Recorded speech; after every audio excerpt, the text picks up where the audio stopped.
IT professionals, what's the worst case of computer illiteracy that you've experienced? When the head of IT at my former job thought he could combine two Excel documents by saving them both with the same name.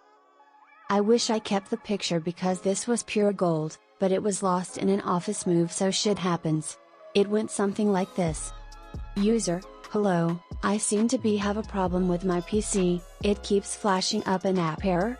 Me, okay, could you tell me what application you are in and send me a screenshot? User, sure, I'll get onto that right away. Considering it would normally take a fair amount of time to get her off the phone, I was pleasantly surprised how cool she was. Anyway, fast forward 3 days, haven't heard anything, and I get a letter in our internal mail with the word screenshot in big bold writing. I shit you not, she had taken a picture of the computer screen, had it developed and sent over to my office. A friend was about to deliver a lecture and forgot the PowerPoint at home. Well, Dropbox didn't sync. So he tried to guide his newborn's nanny to either find the file, or by my suggestion, use TeamViewer. He wasn't able to get her to do that, so I've suggested I'll give it a shot. Hey, well, what do you see on the screen? Nothing. Can you see the mouse cursor? When you move the mouse, do you see something that moves on the screen? I don't know. Look at the table, can you see a small device with buttons, sort of a round rectangle? Yes. Can you move it? Yes. Now, do you see something on the screen that moves accordingly? I don't know. At that point I wasn't sure what is exactly wrong. Well, can you see a red light coming out of it? Yes.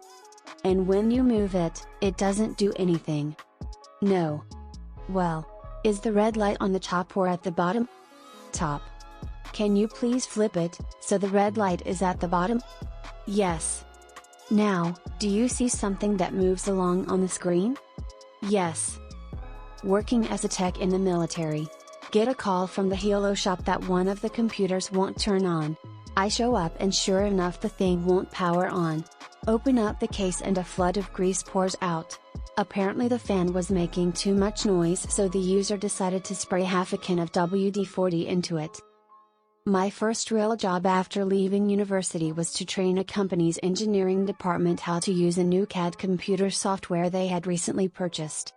This was 18 years ago, so not everyone was as familiar with computers as these days, but still it was a bit of a struggle as some of the members of staff were approaching retirement age. But there was this one lady. She just couldn't grasp even the concept of a computer.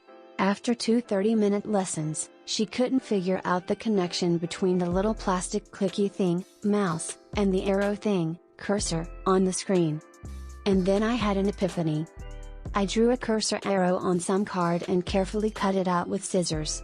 Then, when she arrived for lesson number 3, I stuck this arrow to the back of her hand. It worked.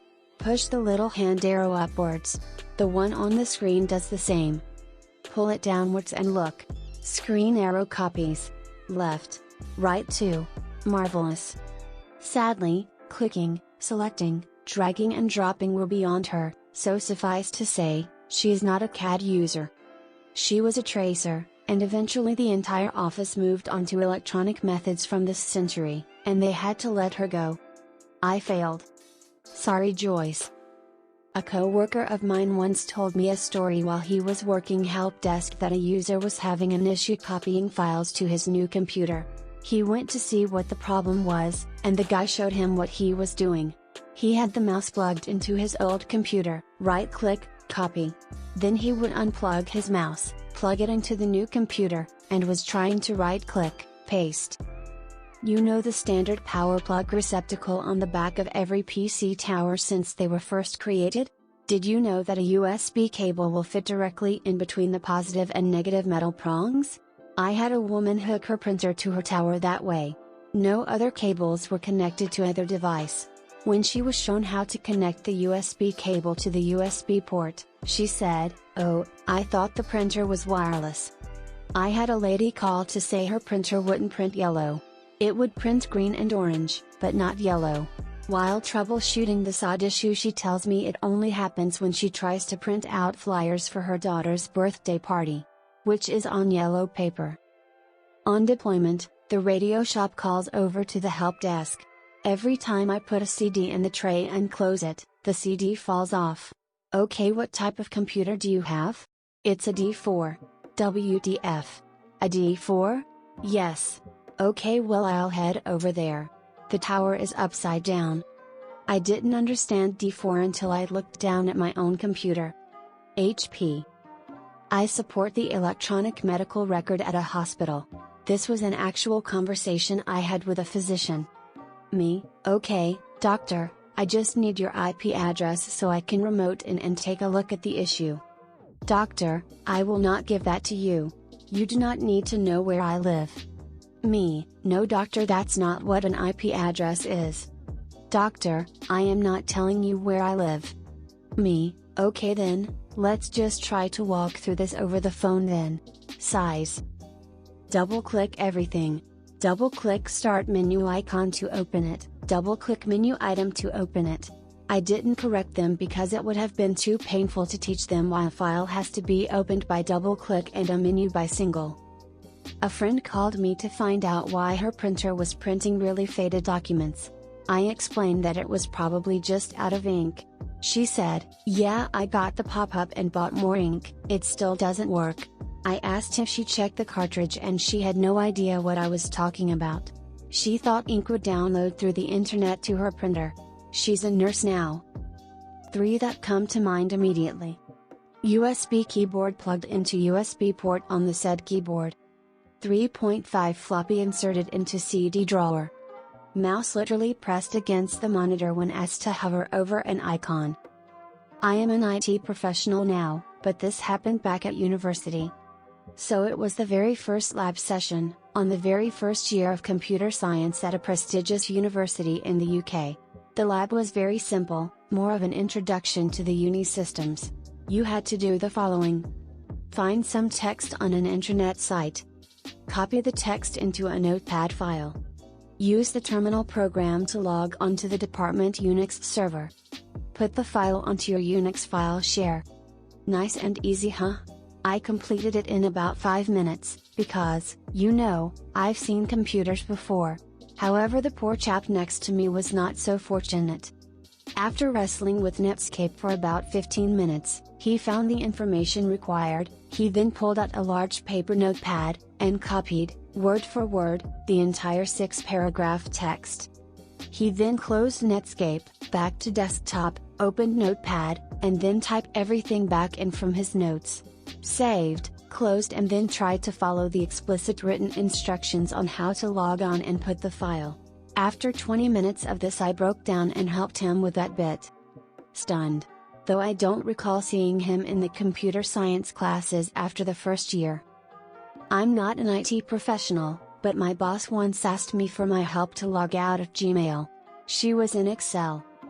I was a IT support professional, but I'm now working in a hotel as a change of pace. I had a guest call down and talk to me. My internet won't connect. Okay, connect to Wi-Fi name, and then start your browser of choice. Then browse the page and the site will take you to a splash page where you will enter your last name and room number. Silence. What do you mean a web browser? This lady wasn't able to remotely access her computer. She had done it without issue the night before, and she was entering all the information correctly into the client, so I was confused about what might be going wrong. On a hunch, I asked her, is the remote computer turned on? She replies, oh, no, it's unplugged and sitting in the hallway, why? To which I had to say something like, you have to turn on the computer before you can use it. I was to train local government employees on a specific software for 3 days. Prior to the training, I asked for computer literate participants. Well, what I got were old people who weren't computer literate much. Don't forget to save your projects. Excuse me, sir, how do I save my project? God damn it, saving shit is universal, click project then save. Sir, where do I save it? You can save it anywhere. Just save it on your desktop. Later on. Sir, I can't find my files. This is kind of like graphic design mixed with r/tales from tech support, but I'll give it a go. I am a motion graphic designer / video editor for a corporation. This basically means I am the younger / youngish person in the office, surrounded by a lot of corporate drones who somehow work in Microsoft Excel 8 hours a day but don't know when to double click or single click to save their lives. A particularly dense coworker visits my desk one day, just pops in, which is kind of annoying to begin with, make a calendar appointment fool, and asks me if I have a JPEG picture of someone, can you make it smaller? Of course I respond sure. Now, 90% of us know that there are a few ways to do this, so I asked her, do you want it smaller in size, or smaller in file size, or possibly both? She wanted the file size to be smaller for posting it to a site. She then proceeded to ask me if I could turn it into a cartoon. Now, being a graphic designer, that is also within the range of my capability but also not a very common request for this corporate environment. Again, I responded sure. Is there a specific project you're completing that needs a picture of this person turned into a caricature? At this point I'm thinking maybe she needs it for some joke or corporate offsite event or a retirement card or what have you.